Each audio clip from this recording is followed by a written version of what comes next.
Hi అండి, అందరూ బాగున్నారా? నేను మాత్రం చాలా చాలా బాగున్నాను. ఈరోజు విశేషం ఏమిటంటే, నేను మొదటిసారిగా యూట్యూబ్ ఛానల్లో లాంగ్ వీడియో అప్లోడ్ చేస్తున్నాను. నాకు మీ అందరి సపోర్ట్ ఉంటుందని అనుకుంటున్నాను. ఈ వీడియో శివరాత్రికి తీసిన వీడియో, కొంచెం లేట్ అయింది. But okay. శివరాత్రికి మా ఊర్లో మేము అందరం కలిసి 3 ట్రాక్టర్లో వెళ్ళాం మల్లెంకొండకి. వెళ్ళే దారిలో కొండలు, పచ్చని పొలాలు, ప్రకృతికి చాలా దగ్గరగా ఉన్నట్టు అనిపించింది. ఇలాంటి ప్రాచీనమైన గుడులకి వెళ్ళాలన్నా నాకు చాలా ఇష్టం. సో ఇక్కడ ఉండే వాళ్ళు చాలా లక్కీ అనిపిస్తుంది. ప్రకృతికి చాలా దగ్గరగా, ఎటువంటి కాలుష్యం లేకుండా వాళ్ళ జీవన విధానం ఉంటుంది కదా.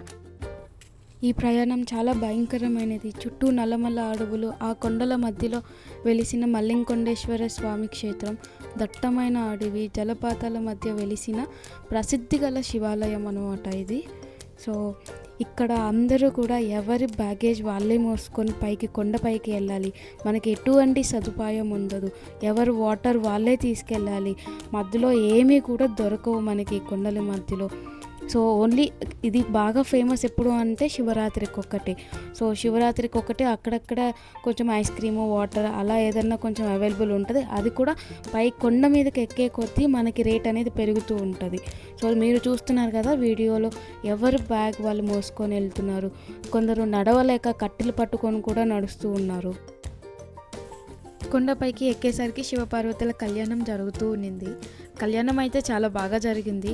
నేను మొదటిసారిగా చూస్తున్నాను ఇలాగ శివపార్వతుల కళ్యాణం.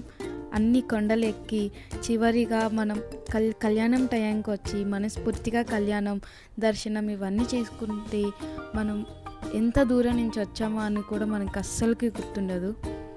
సో కళ్యాణం అయితే చాలా బాగా జరిగింది.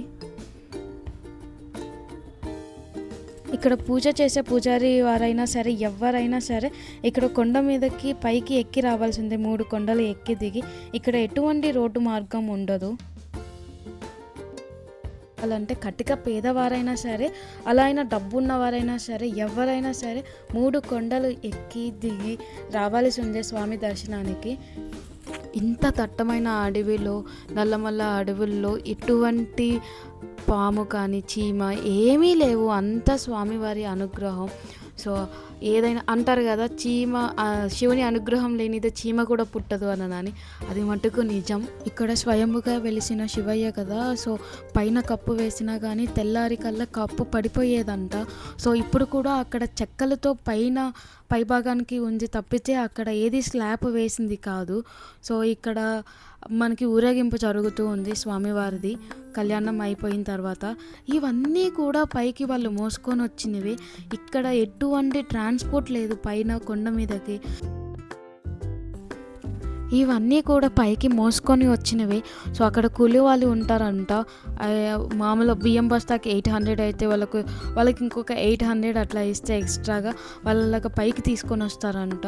సో అది మామూలుగా నాకైతే మామూలుగా నడిచాకే చాలా కష్టం అనిపించింది. ఇంకా వాళ్ళు అంతా బరువు పైకి పెట్టుకొని మోసుకురావాలంటే చాలా కష్టం కదా. మీరు చూస్తున్నారు కదా, ఇంతమంది జనాభా అడుగు పెట్టేకి కూడా లేదు. అంత ఫేమస్ ఈ టెంపుల్ శివరాత్రి. కేవలం శివరాత్రికి ఒక్కటే ఇలాగ చేస్తారు. సో మీరు ఎప్పుడైనా అదర్ డేస్లో రావాలి అని అంటే ఒక ఆదివారం ఒకటి రావచ్చు. అది కూడా మీ వాటర్ బాటిల్, మీ ఫుడ్ మీరు క్యారీ చేసుకొని, అది అప్పుడు ఎవరూ ఉండరు. సో అది నన్నైతే పర్సనల్గా రిస్క్ అనే చెప్తాను. శివరాత్రికి మీరు ఎప్పుడైనా రావాలంటే అప్పుడు ప్లాన్ చేసుకోండి. నా వీడియో కనుక మీ అందరికీ నచ్చినట్టయితే please do like, share and subscribe to Shravani. Subscribe చేసుకోవచ్చు కదా.